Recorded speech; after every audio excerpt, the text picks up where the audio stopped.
Season's winding down here in 2019. We're in mid-November. I'm standing up on one of these PTO roofs on one of our utility projects.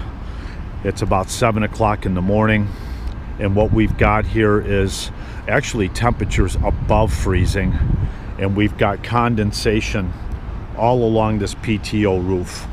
We've got our controlled access zone set up.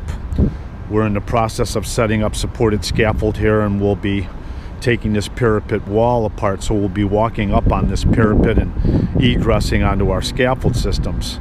But this week's safety talks is relative to our egress routes, our rooftops, our access points, even egressing scaffolding, and slippery conditions.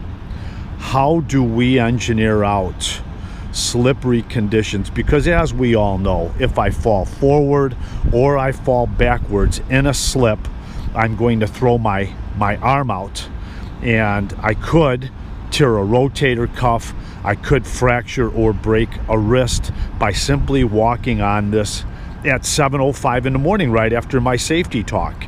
How do we avoid or engineer out these slips and trips on these type of roof systems? And obviously a good set of work boots with great soles is a great idea, but also they do make these slip resistant booties that we might be able to entertain up on these roof systems.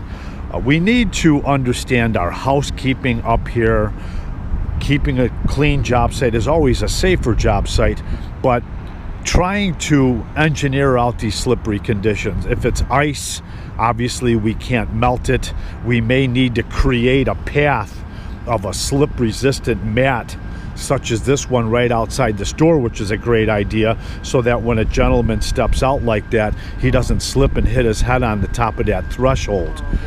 And that is another thing to take into consideration, falling backwards and hitting your head on some of these objects in the vicinity.